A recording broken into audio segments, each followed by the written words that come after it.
5 signs. You're at the final stage before a breakthrough. There is a stage before every great transformation, and it is often the most painful one. It is when the weight feels unbearable, when the silence grows louder, and when the path forward seems hidden by shadows. This stage is not a curse. It is a sign. It means you are standing at the edge of a breakthrough. Marcus Aurelius once wrote in his Meditations, "The impediment to action advances action. What stands in the way becomes the way. The obstacle that now feels like it is crushing you is not here to destroy you. It is here to forge you." The world has a cruel but honest way of testing those who dare to rise above the ordinary. It squeezes them, presses them, and brings them to the point where quitting seems like the only relief. But this very pressure is the sign you are close. We often think progress feels smooth, but in truth it is jagged and violent. When iron is tempered, it must endure fire. When a warrior is trained, he must endure exhaustion, and when a soul is about to rise, it must endure the storm. Seneca wrote, "Fire tests gold, adversity tests the brave." What you are enduring now is not punishment, it is purification. The final stage before a breakthrough is marked by resistance. Everything in you will be tempted to surrender. Doubts whisper. Fatigue weighs on your body. People may turn against you. Even your own mind may betray you. Yet, if you can endure this moment, if you can remain unmoved, then the very forces that sought to break you will become the forces that carry you forward. We must remember, breakthroughs do not come to the comfortable. They come to those who endure discomfort without letting it poison their spirit. Epictetus taught, "Difficulties are things that show a person what they are." If life is showing you difficulty, it is because life is also showing you what you are capable of. The sign that you are at the final stage is this. Your struggle feels greatest just before the shift. The storm is strongest before it breaks. The night is darkest before the first light pierces it. And your doubts scream the loudest just before silence arrives. If you feel this now, know that you are not far, you are closer than you think. So let us not run from the pain. Let us not curse the resistance. Instead, let us see it for what it is, a final test, a threshold, a demand that asks, are you truly ready to hold the strength you seek? We rise not by escaping the storm, but by walking through it. And when we emerge, scarred but unbroken, the world recognizes us as something it cannot easily bend. That is the breakthrough, not comfort, but transformation. 2. The hidden silence before transformation. There is a silence that descends before transformation. It is not peaceful, but heavy. It feels as if the universe has withdrawn from you, as if prayers vanish into the void, as if no one hears you, as if the world itself has turned its back. This silence is not abandonment, it is a sign. The Stoics understood that true strength is not born when the world applauds us, but when it forgets us. Epictetus said, "If you want to improve, be content to be thought foolish and stupid." That is the silence. The world no longer validating, no longer feeding you, no longer affirming your steps. At first, it feels unbearable because we, as human beings, crave signs of progress. We crave approval, applause, or at least a whisper that we are moving in the right direction. When these vanish, it feels as if we are lost. But in truth, this is the furnace in which clarity is forged. The silence before transformation is not empty, it is full. It is full of the lessons we ignored when life was loud. It is full of truths that only appear when distractions die. It is in silence that we learn if we are ruled by the noise of the crowd or by the steadiness of our own reason. Marcus Aurelius wrote, "Nowhere you can go is more peaceful, more free of interruptions than your own soul.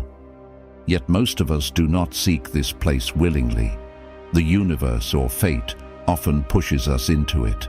Think of the warrior who trains in isolation. No one cheers him. No one applauds his discipline. Day after day, he sharpens his sword in silence. The world does not see him, but the silence is preparing him for the moment when he will be seen. In the same way, our moments of deepest solitude are not meaningless. They are the roots pushing deep into the unseen soil before the tree breaks the surface. But silence is also a battlefield. It is in silence that the inner enemies rise: fear, doubt, lust, anger, despair. When there is no noise to drown them, their voices grow louder. The Stoics knew this well. Seneca wrote, "Most powerful is he who has himself in his own power." And it is in silence that this truth is tested. Can we remain our own masters when no one else notices, when no one else cares, when only we know the battles raging within? The silence before transformation is also the silence of shedding. Old identities die quietly. Old habits lose their grip. Old ways of seeing the world fall away, leaving us in a void. This is painful because the mind clings to the familiar, even if the familiar is destructive. The silence strips us of illusions, and only in this stripping do we become light enough to step into something greater. Notice how every great figure in history endured such silence. Marcus Aurelius, Emperor of Rome, wrote his most enduring wisdom not on the throne, but in his private notes, never intended for the public. It was in the silence of his own reflections that his philosophy took form. Epictetus, born a slave, endured years of obscurity, hardship, and silence before his words became the guide of emperors and generals. Their greatness was not born in applause, it was born in silence. But here is the danger. Silence tempts us to despair. Many abandon their path here. They misinterpret the silence as failure, as proof that nothing is working. They crave the noise of validation so badly that they quit just before the silence gives way to transformation. This is why we must train our perception. As the Stoic researcher Donald Robertson reminds us, Stoicism is training the mind to see adversity as an opportunity for moral and spiritual growth. The silence is adversity, and it is opportunity. So how do we endure it? By remembering that the silence is not the absence of progress, it is the proof of it. The silence is where roots grow, where strength multiplies, where illusions die. It is not a void, but a womb. We endure by practicing the discipline of trust, not blind trust in outcomes, but trust in our own ability to face whatever comes. As Marcus Aurelius said, "If it is endurable, then endure it." Stop complaining. This silence is also the moment when destructive emotions are most dangerous. Anger seeks to lash out. Lust seeks to numb the void. Fear whispers of surrender. But if we master ourselves here, if we let the silence refine us instead of ruin us, then we emerge unshakable. So when life grows quiet, when the world stops affirming you, when prayers seem unanswered, do not despair. This is not the end. It is the threshold. The silence is the sign. It means transformation is near. And when the noise finally returns, when the breakthrough arrives, you will know it was the silence that prepared you. Without it, you would not be strong enough to carry the weight of what comes next. 3. The trial of resistance before the breakthrough. There is a paradox every seeker of strength encounters. Just before the breakthrough, resistance becomes fiercest. It is as if life itself rises up against us, testing whether we are worthy of the very thing we have been striving toward. This is no accident. It is a law of existence, recognized by warriors, philosophers, and survivors alike. The Stoics saw this trial not as cruelty, but as necessity. Marcus Aurelius wrote, "The impediment to action advances action. What stands in the way becomes the way." Notice the depth in those words. The obstacle does not delay your path, it is your path. The resistance that grows strongest just before your breakthrough is not there to stop you. It is there to shape you into someone strong enough to carry what lies beyond. Consider the soldier before the decisive battle. His training is behind him, his resolve has been tested, yet in the hours before combat, the weight of doubt bears down heavier than ever. He feels fear more acutely, temptation to retreat stronger than ever. The mind whispers, "Turn back. It is too much." But this is not weakness. It is the trial of resistance. The question life is asking is not, "Are you ready?" but "Will you stand even when every force tells you not to?" We too face such trials. The closer we move toward growth, whether in discipline, mastery, or spiritual clarity, the louder resistance grows. Procrastination, fear, temptation, distraction. These are the inner enemies that surge just before victory. Epictetus warned us, "No man is free who is not master of himself." And this is where mastery is tested. The final trial before breakthrough is not the mountain outside of us. It is the resistance within. Think of the farmer. He plants the seed and tends it in faith. For months, he sees nothing. The soil looks barren, lifeless, but just before the shoot pierces the earth, the resistance of the soil is greatest. The fragile sprout must push against the weight of dirt, darkness, and pressure.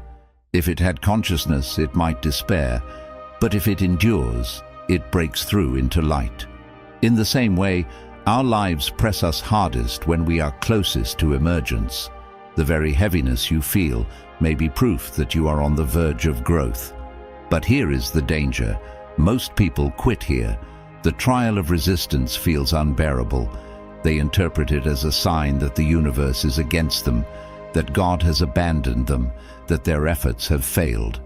And so they turn back, just before the dawn. The Stoics would call this a failure of perception. As Seneca wrote, "It is not that we are given a short life, but that we make it short and waste much of it." We waste it when we let resistance dictate our path. So how do we endure? By reframing resistance. Instead of seeing it as punishment, we see it as initiation.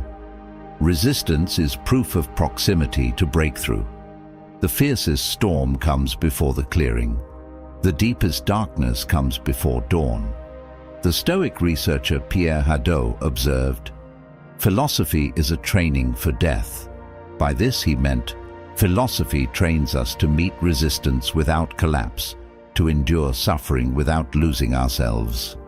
In practical terms, we endure resistance by anchoring to what cannot be taken from us: our character, our discipline, our reason. When the world resists, we remain unmoved. When doubt screams, we act anyway. When fear rises, we breathe and continue. Marcus Aurelius reminded himself, "You have power over your mind, not outside events. Realize this, and you will find strength." The trial of resistance teaches us this truth viscerally, but let us not pretend it is easy. Resistance hurts. It burns like fire in the bones. It makes us question our worth. It makes us envy those who seem to live without it. Yet the Stoics would argue, would you want their lives? Easy lives breed fragile spirits. Hard lives, filled with resistance, forge iron souls. The very resistance you face now is what separates you from the masses. It is not punishment, it is your anointing. Imagine the blacksmith at his forge. The hammer strikes the metal again and again. At first the blows seem destructive, unbearable, but the smith knows what the metal cannot see, that each strike is shaping it, strengthening it, purifying it. The fire and hammer are not enemies, they are instruments of transformation.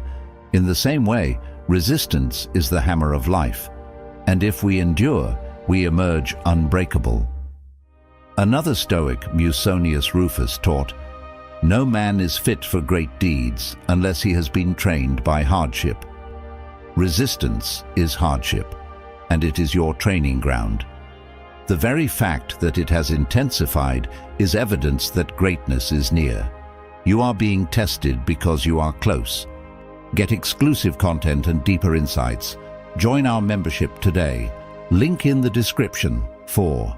The silence before the storm. There is a peculiar stillness that arrives before transformation. Life, once chaotic with noise and distraction, suddenly quiets. The friends who used to surround us vanish. The opportunities that once flowed dry up. The pleasures that once satisfied lose their taste. And we stand there in silence, uncertain. Many mistake this silence for abandonment. They think life has turned against them, that they have been left behind. But the wise recognize this silence for what it truly is, the final preparation before the storm of breakthrough. The Stoics knew this rhythm well. Marcus Aurelius wrote, "Never let the future disturb you. You will meet it, if you have to, with the same weapons of reason which arm you today." In silence, those weapons are sharpened. When everything external falls quiet, we are forced to meet the one enemy we often avoid, ourselves. Breakthrough is not given to the distracted. It is not given to those who cannot sit alone with their own thoughts.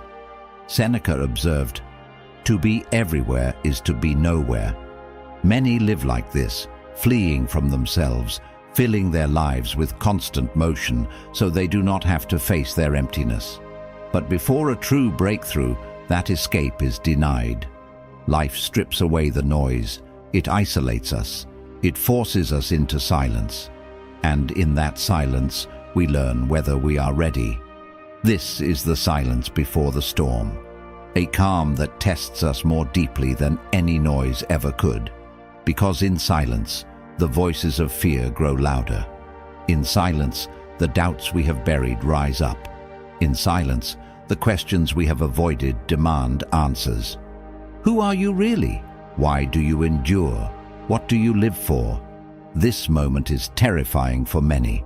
They mistake it for punishment, but the Stoics would call it medicine. Epictetus said, "Difficulties show what men are." And silence is a difficulty that reveals us completely. Stripped of distraction, stripped of applause, stripped of busyness, we see what remains. Often what we see unsettles us. We see how much of our strength depended on others. We see how much of our joy depended on circumstance. We see how shallow our peace was when comfort surrounded us. But here lies the gift. Silence forces us to build strength from within. It is the crucible where inner fortitude is forged. Consider the archer. Before the arrow is released, there is stillness. He draws back the bow, muscles tense, breath steady, the world narrowing to a single point. That pause is filled with silence, yet in that silence lies the power of release. The arrow's flight depends on the stillness that came before. Likewise, our breakthroughs depend on the silent drawing back, the inner tension, the moment when nothing seems to move, yet everything is being prepared. But many people fear this stage. They rush to fill the silence. They drown it in entertainment, in indulgence, in noise. And so they miss the preparation. They never allow the bowstring to be drawn. They never feel the tension. They never release the arrow. Their lives remain shallow, safe, untested. They crave constant stimulation because they fear what silence will reveal. But for us, the seekers of depth, the silence is sacred. It is in silence that we learn mastery over our emotions. It is in silence that we wrestle with destructive impulses. It is in silence that we learn what Marcus Aurelius meant when he wrote, "You have power over your mind, not outside events." Realize this, and you will find strength. The silence before the storm teaches us to govern ourselves, to find stability when everything external disappears. And when we emerge from it, we are no longer fragile. We no longer need validation, applause, or distraction. We become steady as stone. This is why the silence comes just before breakthrough, because the breakthrough itself will demand strength. New levels of responsibility, new challenges, new enemies. Without the silence, we would enter unprepared, still slaves to our impulses. The silence strips us, strengthens us, steadies us. It is not abandonment, it is preparation. And here is the paradox. The silence feels endless, but it is not eternal. Just when you believe nothing will change, the storm arrives. The doors open, the breakthrough manifests, and you realize the silence was never empty. It was filled with unseen work, the sharpening of your soul, the steadying of your heart, the tempering of your will. Seneca once said, "No man is more unhappy than he who never faces adversity." For he is not permitted to prove himself. The silence before the storm is adversity of the deepest kind. It feels like nothingness, yet it proves us more than any battle. If we endure it, we prove ourselves ready. 5. The wait before release. There is a strange heaviness that descends just before change. Life feels heavier, your body slower, your mind burdened with thoughts you cannot shake. You wake up tired even though you slept. The world feels harder, harsher, more resistant. It is as if the air itself thickens, as though every step takes more strength than it used to. Many believe this weight is punishment, a sign that they are failing. But those who understand the hidden rhythms of life recognize it for what it is, the final wait before release. The Stoics knew this sensation well. Epictetus wrote, "The greater the difficulty, the more glory in surmounting it." Skillful pilots gain their reputation from storms and tempests. Before the release, life tests the weight we can carry. It pushes us to our limits, not to crush us, but to prove us ready.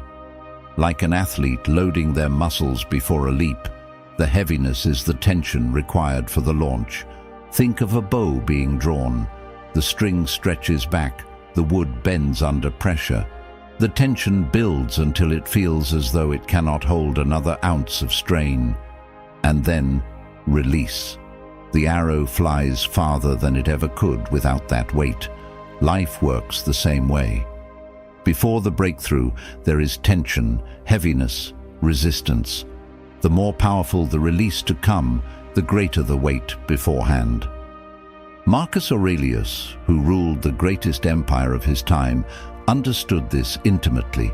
He wrote, "The impediment to action advances action. What stands in the way becomes the way. The heaviness is not a detour. It is the path. What slows you down is precisely what will propel you forward. The weight is not punishment. It is preparation."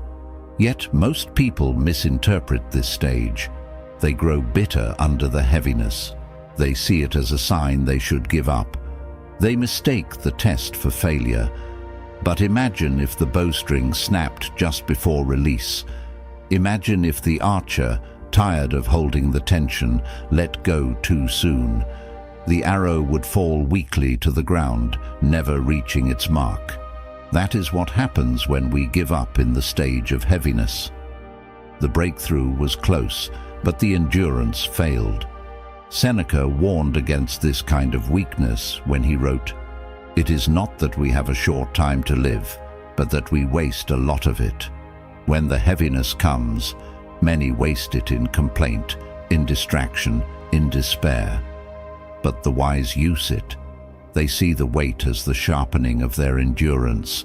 They know that the breakthrough demands not just desire, but discipline.